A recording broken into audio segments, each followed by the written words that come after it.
prosseguindo no estudo do Apocalipse, versículo por versículo, vamos ao capítulo 6, versículo 15, o ponto 1, os reis da terra se esconderam. O versículo diz: e os reis da terra, e os grandes, e os ricos, e os tribunos, e os poderosos, e todo servo, e todo livre, se esconderam nas cavernas e nas rochas das montanhas. Passando-se os 3 anos e meio de grande tribulação, os homens estão amedrontados.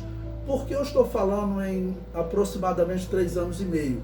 Porque eu coloquei o primeiro selo como sendo antes da grande tribulação, é uma possibilidade, já que o Evangelho é a primeira arma que Cristo tem para tomar a terra das mãos de Satanás, e que o segundo selo já está na grande tribulação. Então, como nesse ponto já está, vamos dizer, pelo menos no 6º selo, então nós já estamos aí pelo menos em metade da grande tribulação. E por que eu segui essa possibilidade? Porque nesse momento nós temos uma interrupção na contagem dos selos, onde mostram alguns eventos que parecem acontecer na primeira metade da grande tribulação. Bom, aqueles grandes, ricos, tribunos e poderosos, eles diziam: escondei-nos, no capítulo 6, versículo 16, e diziam aos montes e aos rochedos: caí sobre nós e escondei-nos do rosto daquele que está sentado sobre o trono e da ira do Cordeiro. Então veja como eles já estão identificando os acontecimentos como não sendo algo normal, mas sendo o juízo de Deus. O comentário diz: este texto deixa claro que os homens sabem a origem do juízo, conscientes do juízo, mas ignorantes quanto à possibilidade de escapar ou mesmo se esconder dele, de Deus. Então eles sabiam do juízo, mas pensavam que podiam escapar de Deus. O salmista perguntou: para onde me irei do teu espírito? Ou para onde fugirei da tua face? E Deus respondeu: esconder-se-ia alguém em esconderijos, de modo que eu não veja? Sim, Yahvé. Porventura não encho eu os céus e a terra? Diz Yahvé. Em Jeremias capítulo 23, versículo 24. Então, nós estamos vivendo um momento que nós percebemos que as pessoas estão, nesse momento, descrentes em relação a uma possibilidade de um juízo de Deus, desses eventos serem até, vamos dizer, um princípio de dores. A humanidade não parece estar preocupada com isso, até porque, pelos olhos humanos, eles estão conseguindo bater recorde, de tempo para fazer uma vacina que não seria tão confiável se durasse 7 anos. Eles estão batendo recorde nessa vacina. Agora, por outro lado, será que as pessoas têm também tanta confiança nessa vacina? Então nós estamos vivendo um período de muita mentira. Eu vi um exemplo de grande mentira esses dias. Vocês vejam, no ano que passou, o coronavírus ele matou cerca de 2 milhões de pessoas, nesse período de um ano, Tá bom? Desde que começou até agora, vamos colocar 2 milhões de pessoas. A Organização Mundial de Saúde colocou que por ano o número médio de aborto é de 10, 11 milhões. Então vamos colocar aí 2 milhões de abortos e você encontra pessoas comemorando a possibilidade de matar 10 milhões de crianças, enquanto o coronavírus matou só 2 milhões e o mundo está num pavor tremendo. Então é uma coisa bem estranha o que está acontecendo no mundo. Então não é possível, eu acho até que é bem provável que as coisas que acontecem nesse momento são coisas realmente preparando o mundo para a vinda do anticristo. Até porque ele é chamado sem lei, e pode observar no mundo como as pessoas contrárias à lei estão predominando, Tudo que é contrário à lei está acontecendo no mundo, desde os julgamentos que ocorrem no Brasil até a forma como aquele Donald Trump age, Tudo são pessoas que desrespeitam a lei. Tudo isso é preparação para a vinda do anticristo, O número 6.17 diz: é vindo o grande dia da sua ira. em Apocalipse 6,17. Eles com tanto medo, né, tentando se esconder de Deus, e eles percebiam, porque é vindo o grande dia da sua ira, e quem poderá subsistir? Ou seja, as coisas que estarão acontecendo durante a grande tribulação certamente serão muito piores do que as que estão acontecendo hoje no mundo. A comparação, eu já comparei em outras aulas, mas vamos lembrar, o coronavírus, ele mata cerca de 3% das pessoas contaminadas. Ou seja, o organismo humano, ele vence o vírus em 97% dos casos. Mesmo assim, estão vendendo uma vacina que vence o vírus em 65% dos casos. É algo, assim, de maluco, né? Então, toda essa situação do coronavírus, eu acho que as pessoas não estão vendo com os olhos que poderiam ser vistos. Agora, durante a grande tribulação, pelo que nós vemos nesse texto, é que a situação vai ser diferente. A praga será tão grande, a dor será tão grande, a mortandade por guerra, sinais serão tantos que os homens estarão convencidos. Né? Falando aqui de homens comuns, ímpios, estando convencidos de que realmente o juízo está vindo de Deus, não são fenômenos naturais. É o que dá a entender desse texto. Eu comento: qual a razão da ira de Deus? Quando será o dia da ira de Deus? São duas perguntas. O dia da ira de Deus é a batalha contra o exército do anticristo, no fim da grande tribulação. Então, quando existe a expressão o dia da ira de Deus, alguns até consideram que possa ser toda a grande tribulação, né? Mas o que parece mais é o fim da grande tribulação, quando Deus vai interferir de forma mais direta, interrompendo o reino do anticristo, né? Prossegue: ele enganará a humanidade e se assentará no trono de Deus, querendo parecer Deus. Ou seja, o anticristo, ele talvez seja um descendente da tribo de Judá, verdadeiro ou que esteja enganando, mas também corre risco dele nem ser um descendente da tribo de Judá e os judeus recebê-lo assim mesmo. O que os rabinos falam hoje é que não tem chance. O que os rabinos falam é que o Messias, ele não pode ser um homem comum. Eles até falam, olha, o Messias, alguns rabinos sérios que eu ouço falando, né? Tem uns sensacionalistas, mas eles dizem o seguinte: olha, não tem chance, por exemplo, né, de um homem como Donald Trump ou Emmanuel Macron ser um Messias, porque no pensamento deles, o Messias hoje, ele teria no mínimo que ser um rabino, ou seja, ser um grande conhecedor das Escrituras e explicar todas as Escrituras para eles e até os símbolos da Cabala, que aí já é uma linha meio espírita do judaísmo, né? Então, quer dizer, é assim que eles definem o Messias, né? Mas acaba que nós sabemos pela profecia, o homem que vai encontrar-se com eles, na verdade, ele pode enganar de todas as maneiras, mas na verdade ele não é aquele que realmente tem direito de assentar-se no trono de Davi. Bom, o que o apóstolo Paulo fala sobre ele, em 2 Tessalonicenses 2,4, o qual se opõe a tudo o que se chama Deus, ou se adora, de sorte que se assentará como Deus no templo de Deus, querendo parecer Deus. Para ele assentar-se lá, certamente é porque ele está sendo recebido como sendo o Messias. Sempre lembrando que tem aqui no Brasil um judeu bem famoso que eles dizem que ele tem direito ao trono de Davi, porque a família dele, tradicionalmente, a família dos Abravanels, é reconhecida no meio judaico como sendo um descendente de Davi, né? E eles dizem que o Silvio Santos é um descendente de Davi e que ele teria direito ao trono. Pois bem, prosseguindo nesse ponto, o que Satanás não conseguiu fazer no céu, ele consegue na terra, ou seja, tomar o lugar de Deus, assentar-se no lugar de Deus. Isaías diz que ele queria ser semelhante ao Altíssimo, ou assentar-se lá junto do Altíssimo. Ele vai fazer isso aqui na terra.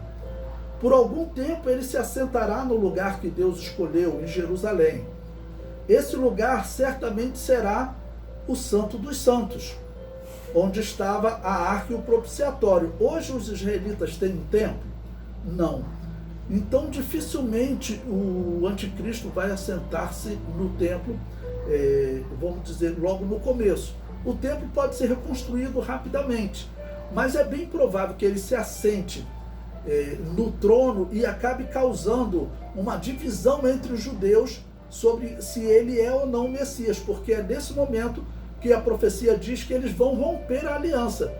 Israel e o anticristo vão então romper a aliança, ou seja, Israel não vai mais ver aquele homem como sendo o Messias. Aí, talvez influenciado, nós vamos ver, talvez influenciado pela morte das duas testemunhas, ressurreição e como um grande sinal para Israel. É uma grande possibilidade. O comentário prossegue. Esse lugar está reservado para o Messias. Esse lugar está reservado para o Messias assentar-se e receber a oração do sumo sacerdote. O anticristo assumirá o lugar que deveria ter sido assumido por Jesus Cristo, mas este foi rejeitado pelos judeus. Satanás se apossou dessa terra, se apossou da humanidade, mas está chegando a hora desse reino ser definitivamente tomado por Deus e pelo seu Cordeiro. É o que está sendo anunciado aqui nesse texto. O comentário prossegue. Ser rejeitado pela humanidade entristece ao único Deus verdadeiro, mas o anticristo ocupar o lugar de Jesus Cristo causará ira.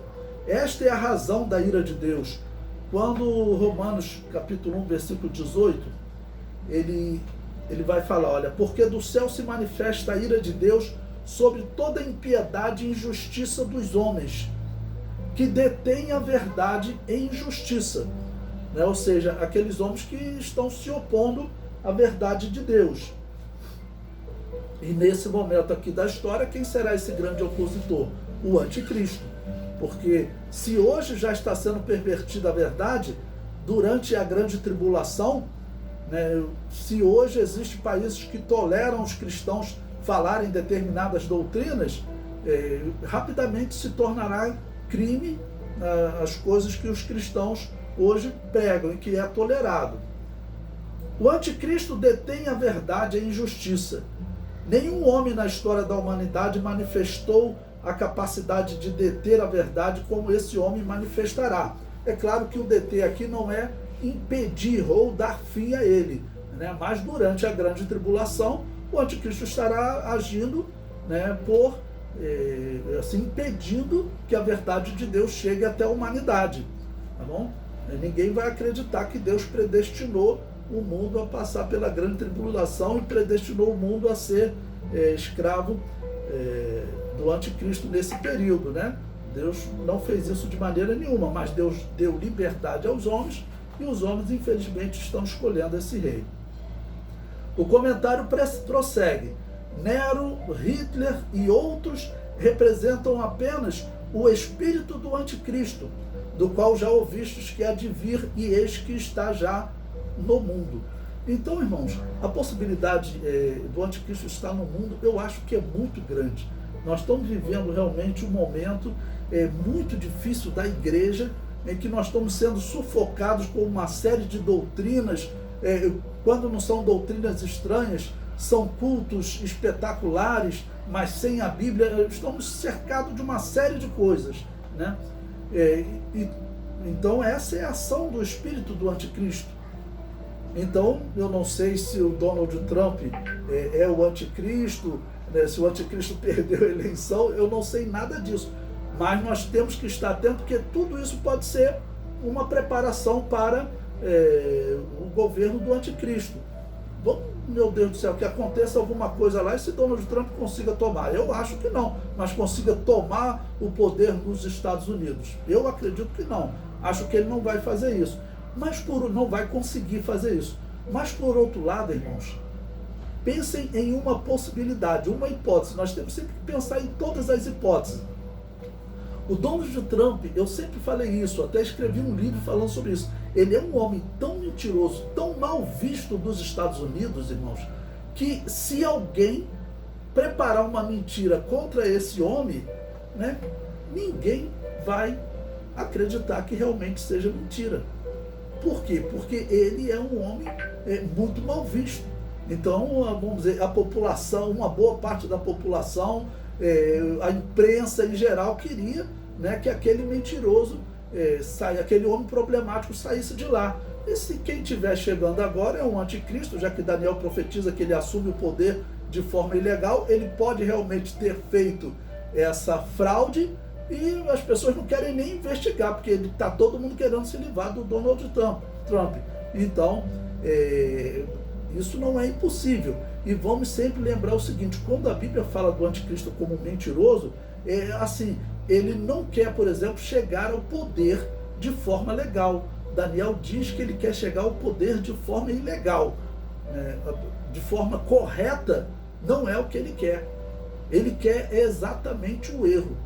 O Donald Trump, ele era assim, tanto que tinha o programa dele lá de TV, que as pessoas tinham que subir na vida de qualquer maneira. Então as coisas que estão acontecendo no mundo, não dá para nós afirmarmos, né, quem é, quem não é. Mas nós temos que ficar atentos, porque o que está acontecendo no mundo realmente não é normal. Está acontecendo realmente uma proliferação dos homens sem lei, como o apóstolo Paulo profetizou que o anticristo seria. Prosseguindo, a ira é do cordeiro que está assentado no... a ira é do que está assentado no trono e do cordeiro, né? Como se fosse o pai e o filho. Para falar da unidade do pai e do filho, é dito que este é o dia da sua ira, né? No singular. Claro que a questão de Deus Pai, Deus Filho e Deus Espírito Santo é um tema muito difícil para nós entendermos, mas a Bíblia deixa claro, né? Então nós acreditamos no Deus Pai, Deus Filho e Deus Espírito Santo. Mas ao mesmo tempo fala um Deus, né? Vamos dizer, porque está falando que a ira é uma, porque se trata de um Deus. Lembrar que em primeiro lugar sempre os cristãos são monoteístas, né? Prosseguindo, essa ira não se trata do juízo final, pois estando estes eventos ocorrendo na grande tribulação, significa que haverá 1000 anos antes do juízo final.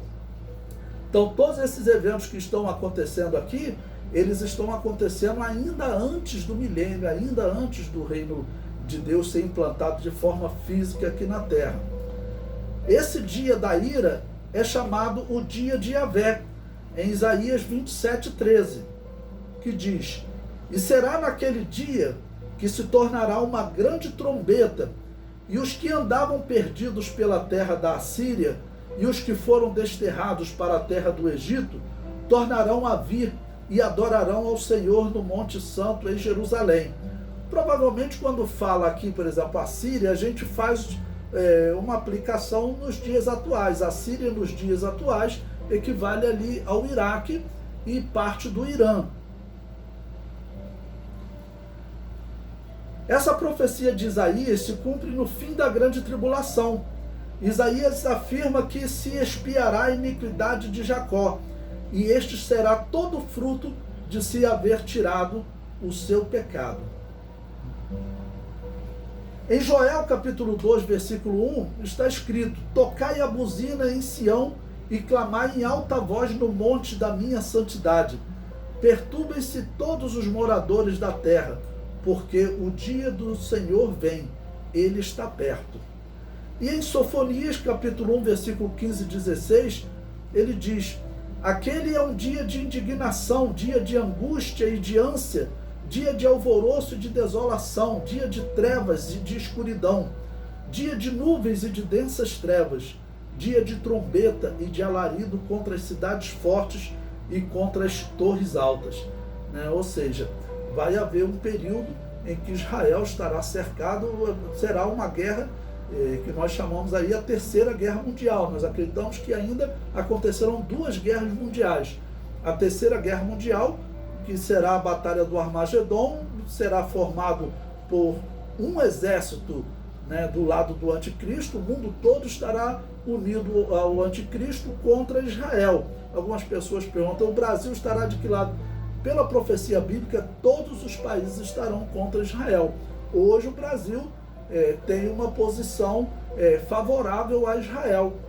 Em outros momentos aí nós tivemos a posição oficial do Brasil sempre contrária a Israel. Em Zacarias capítulo 9, versículo 14 diz: e o Senhor será visto sobre eles. Ou seja, Zacarias profetiza, né, que Yahvé aparecerá, vamos dizer, aos olhos de todos. Então, Yahvé será visto sobre eles, e as suas flechas sairão como relâmpago. Se Adonai Yahvé fará soar a trombeta, e irá com os redemoinhos do sul.